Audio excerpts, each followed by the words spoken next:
Okay.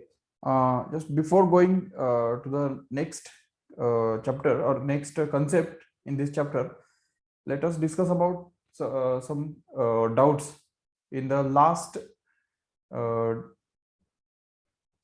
Assignment. ठीक है, जो कल का जो असाइनमेंट मैंने दिया था उसके अंदर अगर कुछ आपको डाउट्स है तो वो डिस्कस करते हैं पहले, फिर आगे उसके बाद फिर आज का जो लेक्चर है या टॉपिक है वो स्टार्ट करते हैं, that is surface tension. Okay, so ठीक है. एक हिंट, एक इस टाइप के क्वेश्चंस अगर आपको पूछे जाते हैं कि जिसके अंदर मान लो कि जैसे एक क्वेश्चन मुझे लगता है उसके अंदर है इस टाइप का, अगर मान लो इस टाइप का एक ऐसा शेप का कंटेनर है, ठीक है, और इसके अंदर सपोज लिक्विड भर के रखा है, ठीक है, और यहाँ पे ये हाइट जो है तो height is given, suppose for example it is 10 centimetre, and also the density of this liquid is also given, suppose for example 1000 kilogram meter per meter cube. Okay, and we want to find out the force acting on this base.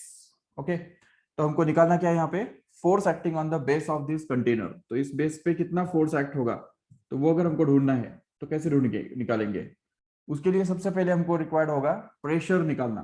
ठीक है, और pressure हमको पता है already, pressure doesn't depend on the shape of container but it just depends on the height of the liquid inside the container.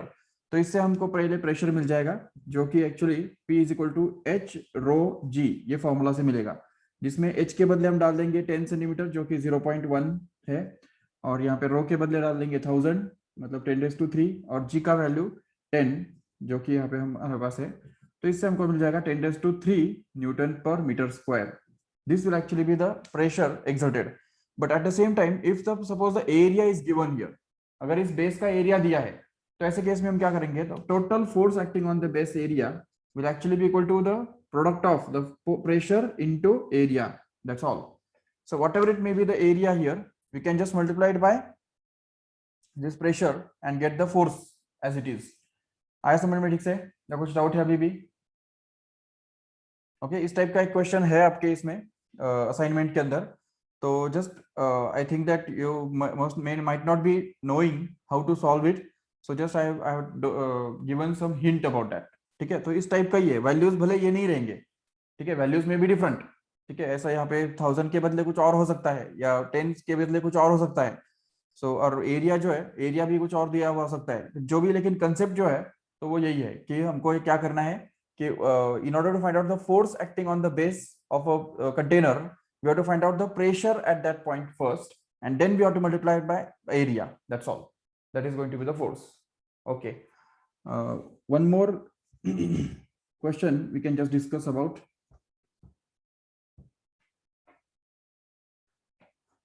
Suppose there is a U-shaped tube like this.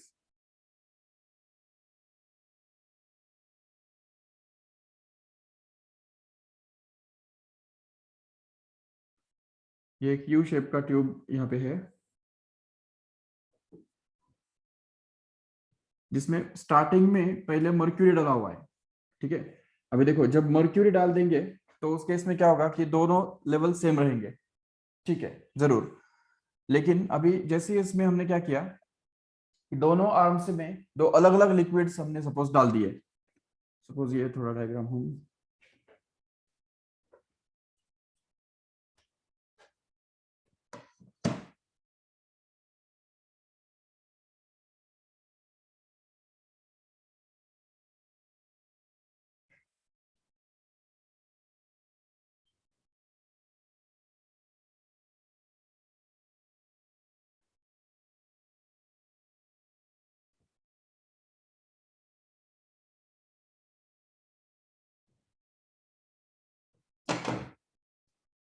yes.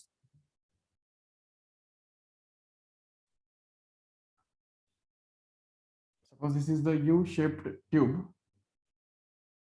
put here, and suppose that initially there is some mercury kept in this tube here. तो यहाँ पे पहले हम कुछ mercury डाल देंगे, ठीक है, बट बाद में क्या किया,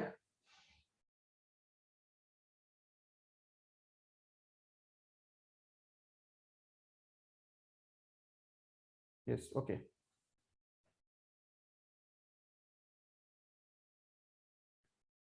इट्स ओके, भले आपको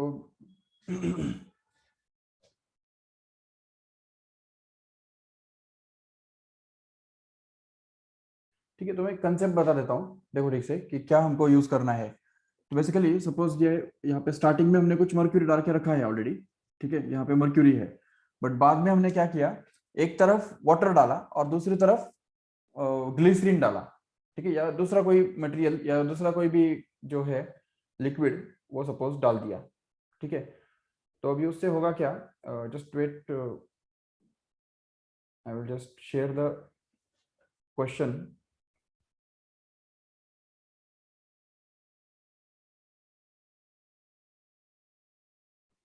Okay, so this is the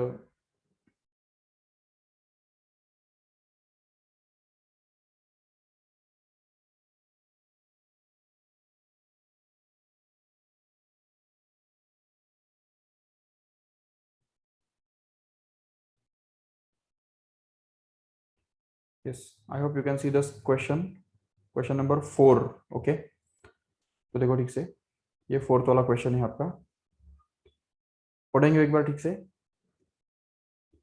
vertical U tube of uniform inner cross section contains mercury in both sides of its arms. Then glycerin, whose density is 1.3 gram per centimeter cube, column of length 10 centimeter is introduced in one of its arms। okay, तो मतलब देखो यहाँ पे हमने क्या किया, एक glycerine का जो यहाँ पे है, तो एक 10 सेंटीमीटर का ग्लिसरीन हमने यहाँ पे डाल दिया, ठीक है, this is glycerine and its density we can call it as rho g, which is actually going to be 1.3 okay gram per centimeter cube, that is immersed or inserted in one of the arms। okay, this is glycerine। चलो ठीक है, yes, and then again oil of density 0.8 gram per centimeter cube is poured into another arm until the upper surface of the oil and glycerine are in same horizontal level। तो मतलब देखो यहाँ पे अभी होगा क्या एक्चुअली, ग्लिसरीन का density कितना दिया हुआ है 0.8। ओके, याद रखो ठीक से, चलो ठीक है। यस, सो होगा क्या कि ये जो लिक्विड है, तो ये लिक्विड हमने यहाँ पे 1.3 डेंसिटी का डाला हुआ है, जिसकी वजह से ये थोड़ा नीचे जाएगा, ठीक है, इस तरफ नीचे जाएगा, इधर तक आ जाएगा, और ये मर्क्यूरी जो है वो इस तरफ थोड़ा ऊपर आ जाएगा, और ये ग्लिसरीन का लेवल होगा, ठीक है। और यहाँ पे इस तरफ आ जाएगा, सपोज यहाँ पे वाटर, दूसरा ऑयल जो है, ये ऑयल यहाँ पे हमने डाला हुआ है, उसका लेवल कितना है वो दिया हुआ नहीं है, वो एक्स है सपोज, ठीक है। और ये जो है यहाँ पे, this is oil which is in the second arm, and between these two here there is a mercury. Okay, यहाँ पे मर्क्यूरी भरा हुआ है, इसको हम इस तरह से ड्रॉ कर सकते हैं, this is the mercury actually. Okay, तो देखो यहाँ पे हमारे पास तीन लिक्विड्स है, एक तरफ ग्लिसरीन है, दूसरी तरफ मर्क्यूरी है बीच में, और तीसरी तरफ ऑयल है, ठीक है। और इसका जो डेंसिटी है रो ऑयल विल बी एक्चुअली 0.8 ग्राम पर सेंटीमीटर क्यूब, राइट। और उसका लेकिन लेवल कितना है वो हमको पता नहीं है, ठीक है। यस, तो अभी हमको निकालना क्या है, देखो ये हमको पता है कि 10 सेंटीमीटर जो हमने इसके अंदर डाल दिया, तो वो इधर तक है, मर्क्यूरी तक है, this is level of mercury. Okay, तो ये 10 सेंटीमीटर दिया हुआ है, और मर्क्यूरी का कितना है वो हमको पता नहीं है, ठीक है। तो देखो होता क्या है ना, अभी हमको करना क्या है, इसके अंदर हमको एक्स ढूंढ के निकालना है, how can we find it out. और मर्क्यूरी का भी डेंसिटी दे रखा है, चेक करो एक बार ठीक से, how much is the density of mercury is, if you just see, it is 13.6 gram per centimeter cube। okay, that is the density of mercury।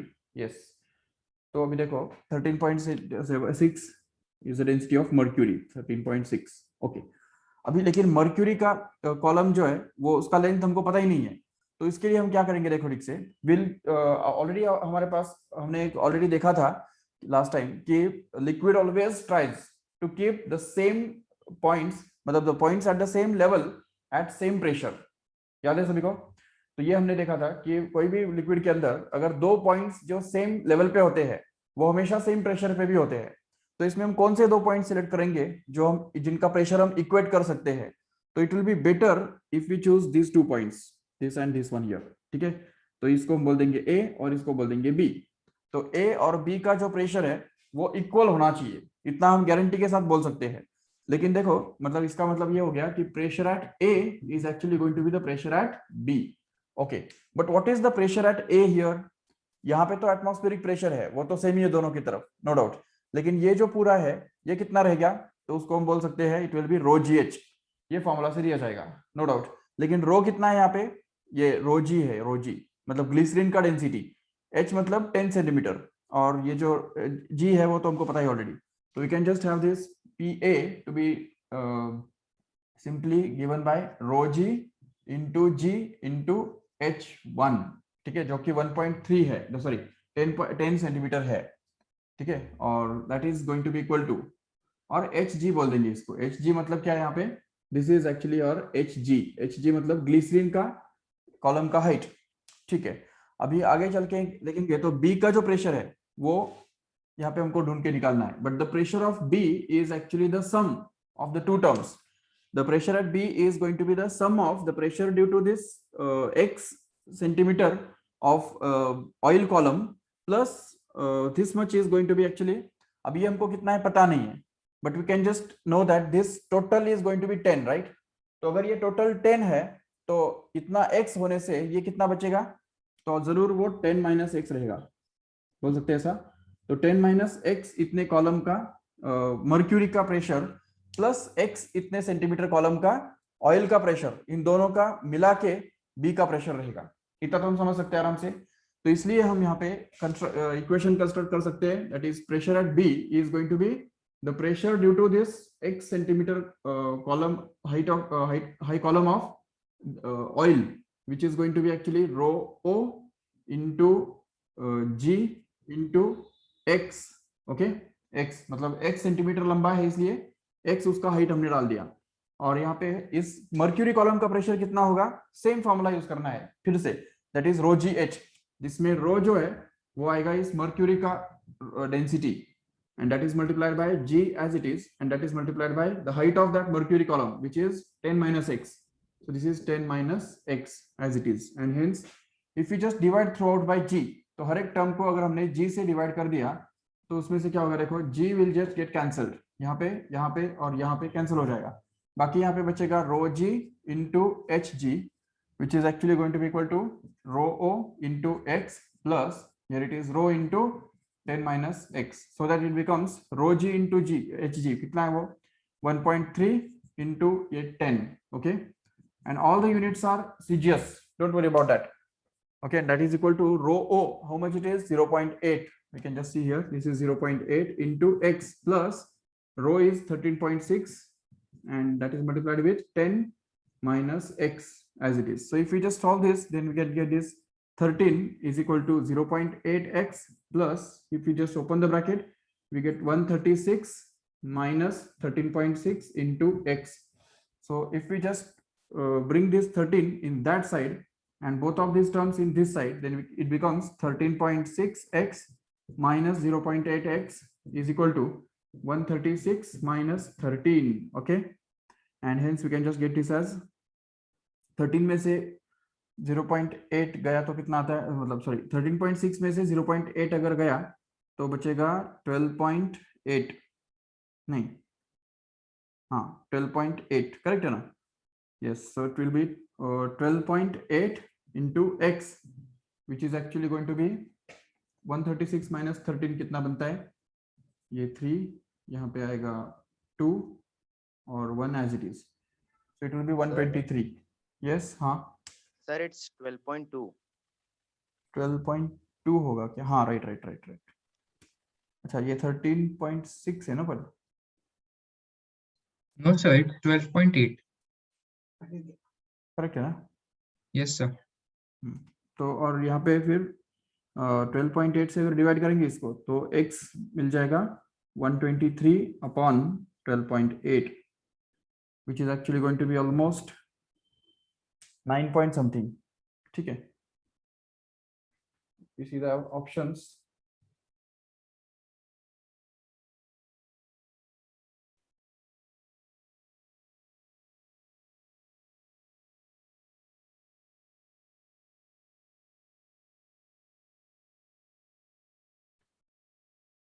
Yes, options are like 10.4 or 8.2 or 7.2 or 9.6. We can just like work out this properly. It will be 9.6. Check करो क्योंकि 123 और 128, ये 128 इससे थोड़ा ही बड़ा है, तो इसलिए वो 9.6 ही होगा. चेक करके देखो. 9.6 centimetre. This will actually be the final answer. Okay. Yes.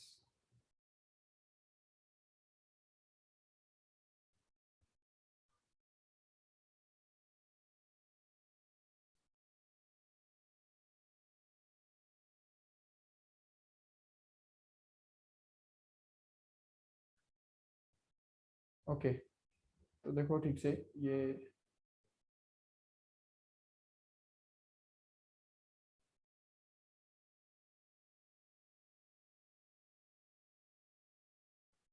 अच्छा, सेकंड क्वेश्चन कैसे सॉल्व कर सकते हैं?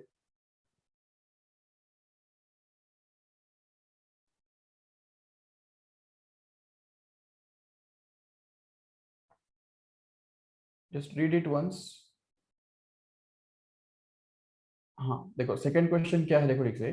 The pressure at the half depth of a lake is equal to the 2/3 pressure of the bottom of the lake. Then what is the depth of the lake? Okay. Yes. So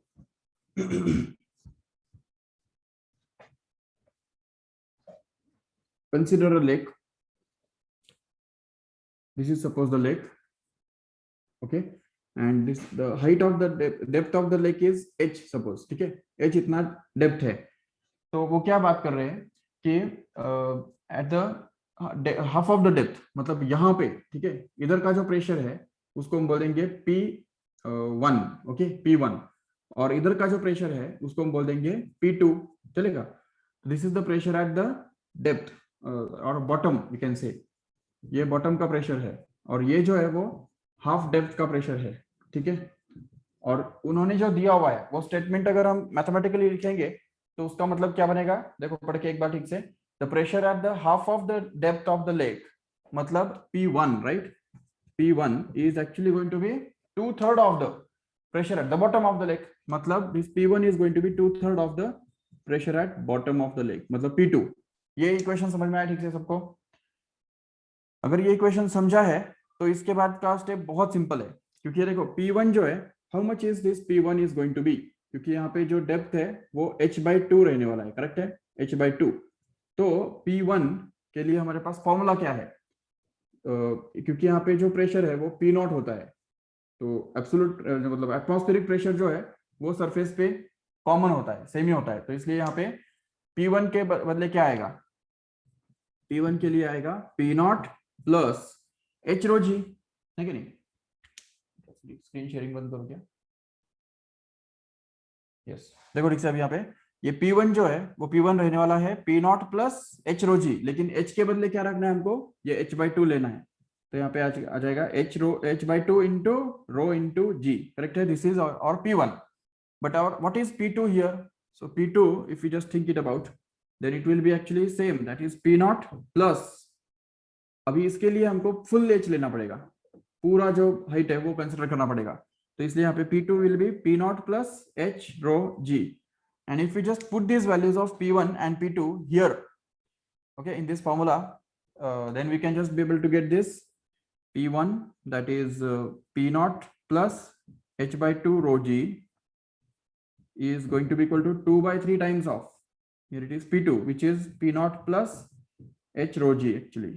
So if we just solve this further, then we can be able to get this 3 can be transferred in that side, so that we can get, yes, 3 times of P0 plus h/2 rho g is equal to, here it is 2 times of P0 plus h rho g.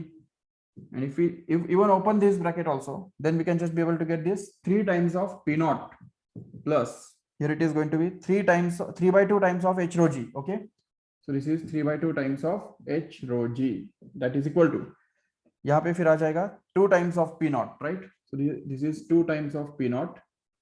दिख रहा है? नहीं.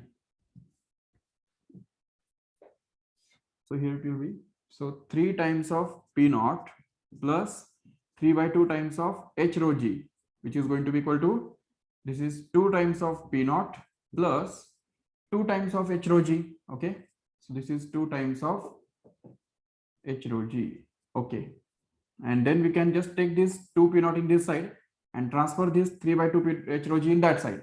So that we can get this 3 P naught minus 2 P naught, which is going to be equal to 2 times of H rho G minus, here it is 3 by 2 times of H rho G. So that it becomes P naught is equal to, H rho G can be taken common, 2 minus 3 by 2 is left inside. So that we can get this as 1 by 2 times of H rho G, and that is going to be equal to P naught, right? और हमको निकालना क्या है अभी, तो देखो ठीक से,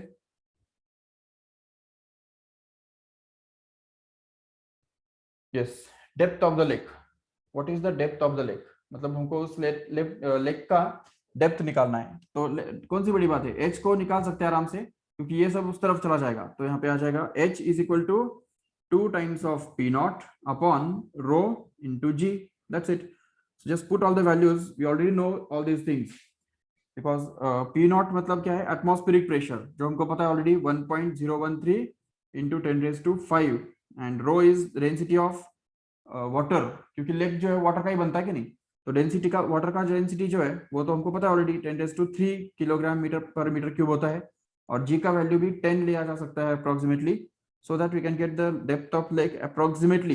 Just forget about this 1.013, it is 1 only, and then we can just get this as 2 into 10 raised to 5 upon, here it is 10 raised to 4, simply, so that we can just get this 10 raised to 4 cancel, and we'll be left with simply 20 meter. That is actually going to be the height of that depth, or depth of the lake. Okay, just take the screenshot of this also if you want.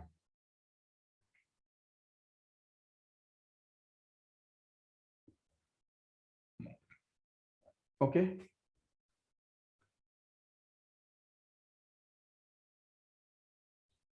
और कोई question है जो आपको नहीं आया या उसमें कुछ डाउट है?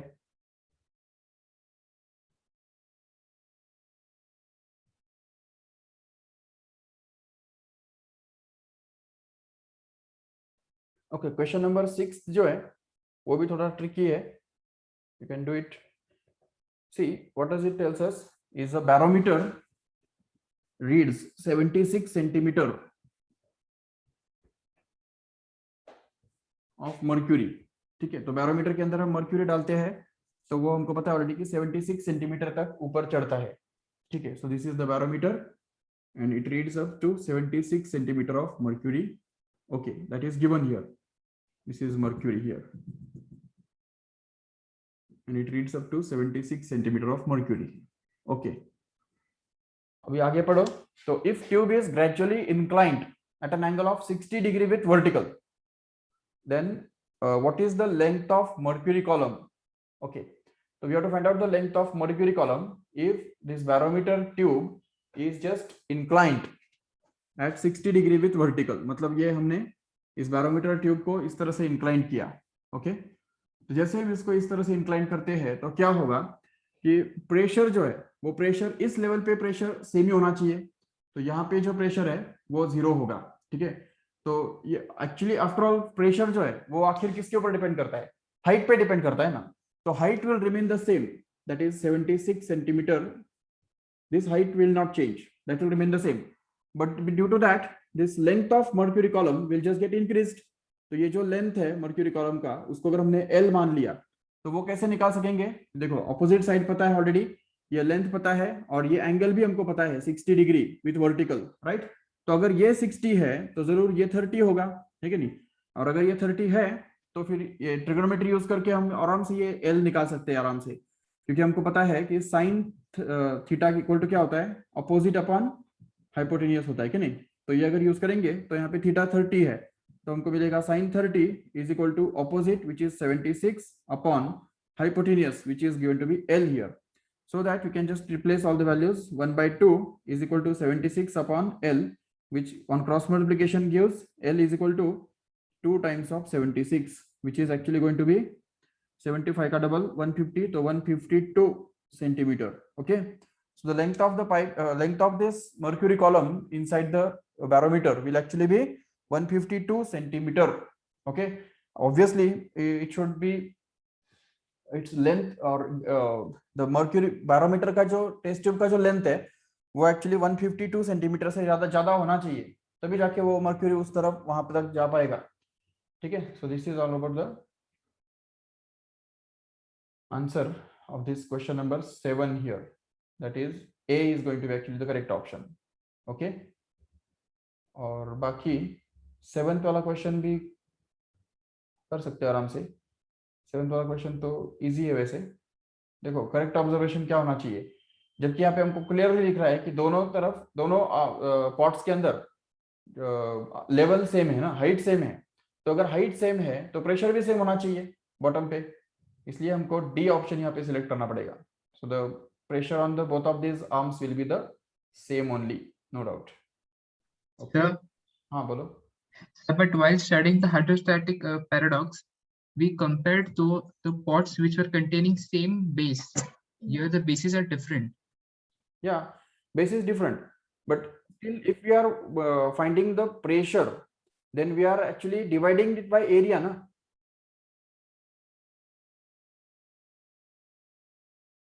समझा ठीक से. देखो अगर हम प्रेशर निकाल रहे हैं, तुमको एक सिंपल सा एग्जांपल देता हूं. देखो सपोज ये जो है ये एक कंटेनर है, ठीक है, और ये दूसरा कंटेनर है, और दोनों के अंदर हमने सेम लेवल पे लिक्विड भरा हुआ है. ठीक है, अभी इस कंटेनर के अंदर जो लिक्विड है उसका मास है 100 न्यूटन, और ये एरिया जो है वो है सपोज 20 मीटर स्क्वायर. ठीक है, अच्छा अभी इस लिक्विड के अंदर यहाँ पे जो लिक्विड है उसका मास है सपोज ओनली 40 न्यूटन, और इसका जो एरिया है वो भी कम है, it's almost about 8 metre square. देखो ठीक से, तो होगा क्या एक्चुअली कि इसके अंदर ज्यादा लिक्विड है तो फोर्स ज्यादा है, नो डाउट ज्यादा फोर्स अप्लाई होगा और बड़े एरिया पे, लेकिन आखिर ये कितना आएगा, रेशियो कितना आएगा. तो फोर्स और एरिया का रेशियो मतलब प्रेशर होता है ना, तो pressure will be equal to force upon area in this case. So force will be 100 and that is divided by area which is 20, and here it will be the pressure force is 40 and that is to be divided by 8, which is actually going to be the constant only. And this happens because ठीक है height is same, height यहाँ पे same है. तो जब तक height same होता है तो होता क्या है ना कि देखो अभी सपोज इसके अंदर चलो ठीक है, अभी तुमको ये लग रहा होगा कि ये मैंने नंबर्स जो है वो मैनिपुलेट किए, या ठीक है, तुमको ये लग रहा होगा कि ये जो नंबर्स है हमने थोड़ा सा मैनिपुलेट करके ही लिए है, ऐसा लग सकता है, but actually we can prove also. ठीक है, ये forget about this. If suppose we try to find out the force here in this case, तो फोर्स कितना मिलेगा मुझे बताओ. अगर इसका एरिया मान लेते हैं A1, ठीक है, area of cross section is A1, and suppose liquid का डेंसिटी जो है वो रो है, हाइट इसका h है, ठीक है, और सपोज और क्या चाहिए हमको, जी तो है ही हमारे पास. ठीक है, तो फोर्स के लिए फॉर्मूला क्या होगा, मास इनटू ग्रेविटी, करेक्ट है. तो मास के अंदर क्या आएगा, वॉल्यूम इनटू डेंसिटी, और वॉल्यूम के बदले क्या आएगा, एरिया जो कि A1 है इनटू h जो कि हाइट है into density rho into g, correct है. यहां तक समझा ठीक से. ओके, तो this is going to be your force F1 in this container here. Okay, अभी दूसरी बात है यहाँ पे समझो कि यहाँ पे अगर कंसिडर करते हैं तो area is going to be A2 and suppose that the force is going to be F2, then force F2 will actually be equal to mass into gravity. उसको हम चाहिए तो M2 इनटू ग्रेविटी बोल सकते हैं.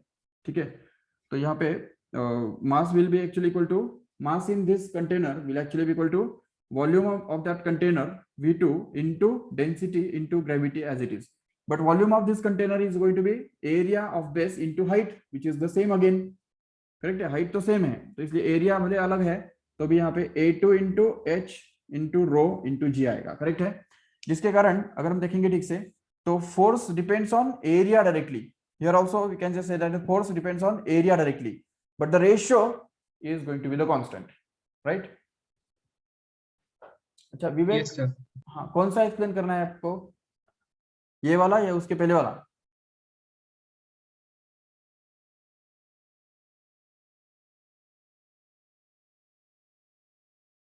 यस विवेक,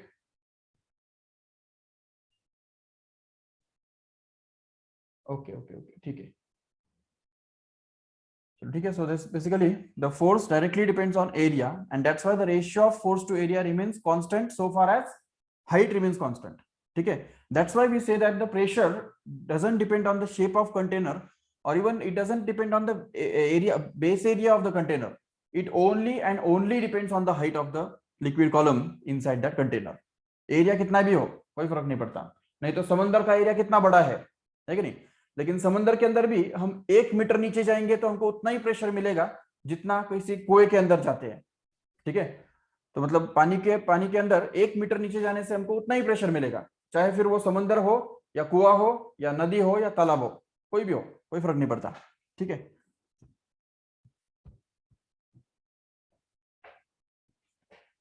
yes, any other doubt?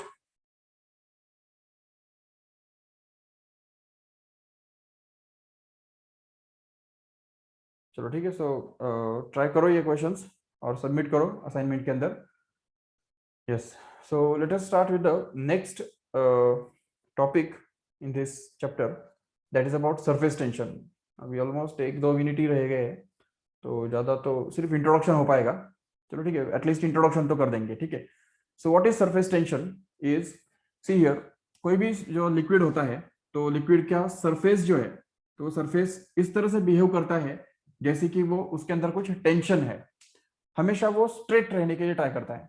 अगर हम उसको थोड़ा डिस्टर्ब भी करते हैं तो भी उसके ऊपर वेव्स फॉर्म होते हैं, लेकिन आखिर में जब थोड़े समय के बाद अगर हम देखते हैं तो वो सेटल हो जाता है, बिल्कुल नॉर्मल फ्लैट हो जाता है. भले बेस अगर कितना भी रफ हो या बेस ऐसा भी अगर हो तो भी कभी सरफेस जो है वो कभी ऐसा ऊपर नीचे नहीं होता है, वो हमेशा फ्लैट ही रहता है, हॉरिजॉन्टल ही रहता है. ठीक है, और इवन ये हम देख सकते हैं कि द सरफेस जो है वो always behaves as if it has some tension. It behaves like a elastic membrane, एक इलास्टिक पर्दे के जैसा वो बिहेव करता है. अगर सपोज हम उसको थोड़ा सा टच भी करते हैं तभी भी वो थोड़ा सा टच होगा, थोड़ा दब प्रेस हो जाएगा, लेकिन वापस जब हम उसको डिटैच हो जाएंगे तो वो फिर से स्ट्रेट हो जाएगा या फ्लैट हो जाएगा. ये दूसरे एग्जांपल से भी हम देख सकते हैं. देखो, अगर सपोज तुमने कभी सोप बबल देखा है, सोप बबल, ठीक है, जो छोटे बच्चे होते हैं ना, स्ट्रॉ जो होता है, स्ट्रॉ वो एक सोप सॉल्यूशन के अंदर इंसर्ट करते हैं, इमर्स करते हैं, और उसको निकाल के उसमें से जब जेंटली एयर ब्लो करते हैं तो उसमें से हमको सोप बबल्स निकलते हुए दिखाई देते हैं. So suppose this is the soap bubble. Have you seen any soap bubble in the form of a cube or any soap bubble in the form of a cylindrical form? No. So soap bubble, if it is free in the air, it always acquires a spherical shape. ठीक है, soap bubble हमेशा spherical होता है, हमेशा वो इस तरह का स्पीयर का शेप एज्यूम करता है. और अगर थोड़ा भी उसको टच करो या कोई भी चीज से उसको अगर टच करते हैं तो तुरंत वो फूट जाता है. ठीक है, फूटता है मतलब क्या, कि उसका जो टेंडेंसी होता है कि उसको कॉन्ट्रैक्ट एरिया को कॉन्ट्रैक्ट करने का, यही टेंडेंसी एक्चुअली सरफेस टेंशन कहलाता है. याद रखो ठीक से, there is a property in the liquid surface to contract in area and this property is actually called as surface tension. ये हम कई डेली लाइफ एग्जांपल्स के अंदर हम देखते हैं. जैसे अगर कोई ब्रश है, सपोज एक ब्रश होता है, तो वो ब्रश जब हम ऑयल पेंट का हो या कोई भी छोटा पेंटिंग का ब्रश जो होता है, तो वो जब हम सपोज किसी पेंट के अंदर या पानी के अंदर जब इमर्स करते हैं तो उसके अंदर जब तक वो है तो उसके जो हेयर्स है वो इस तरह से फैले हुए रहते हैं. देखा कभी, इस तरह से वो फैले हुए हैं. ठीक है, लेकिन जैसे उसको बाहर निकालते हैं तो क्या होता है, as soon as it is taken out, what happens is it all the hairs just like this, तो इस तरह से एक साथ चिपक जाते हैं. देखा कभी? ठीक है, what is the difference between this and this and why it happens? Actually देखो, ये अंदर जब तक पानी के अंदर है तब तक वो फैले हुए रहेंगे. ठीक है, वो एक दूसरे से बहुत दूर दूर रहेंगे, लेकिन जैसे उसको बाहर निकाला जाएगा तो सभी जो हेयर्स है वो इकट्ठा हो जाते हैं. इवन हमारे बाल भी चिपक जाते हैं, जब हम बारिश में भीगते हैं तो बाल चिपक जाते हैं. इवन जो कपड़े हैं वो भी हमारे साथ चिपक जाते हैं, नहीं तो नॉर्मली लूज रहते हैं, लेकिन ये जो है ये that is because of the surface tension actually. अगर वो बाहर रहने के बाद भी अगर ऐसा रहे तो बीच में पानी होगा, ठीक है, और सरफेस होगा, और वो सरफेस एरिया बढ़ा हुआ रहेगा जो कि लिक्विड होने नहीं देता है। लिक्विड हमेशा ये ट्राई करता है कि उसका जो सरफेस एरिया है वो कम से कम रहे, मिनिमम रहे। तो ये जो प्रॉपर्टी है इसी को सरफेस टेंशन कहा जाता है, ठीक है। इसके और भी बहुत सारे एग्जांपल्स है डेली लाइफ के अंदर, थोड़ा सोच के रखो और मुझे कल बताना, ठीक है। कल के लेक्चर में मुझे तुम्हारे में से हर एक की तरफ से एक एक एग्जांपल चाहिए, ठीक है। I am going to ask in the next lecture what are the examples of surface tension, what you are observed in daily life, and what is the example of surface tension. Daily life के अंदर क्या क्या तुमने देखा, तो थोड़ा सा आंखें खुली रख के डेली लाइफ के अंदर आज पूरा दिन भर सोचते रहो सरफेस टेंशन के ऊपर कि सच में किसी लिक्विड के अंदर, हर एक लिक्विड के अंदर ऐसा प्रॉपर्टी होता है क्या नहीं, जो वो एरिया को कंट्रैक्ट करने के लिए, मतलब एरिया सिकोड़ने के लिए वो ट्राई करता है। तो ऐसा प्रॉपर्टी जो है उसको ही सरफेस टेंशन बोलते हैं। तो वो हमको कौन से एग्जांपल्स में से पता चलता है डेली लाइफ के अंदर, तो वो आपको कल बताना है, ठीक है। So let us stop this lecture here and thank you all of you.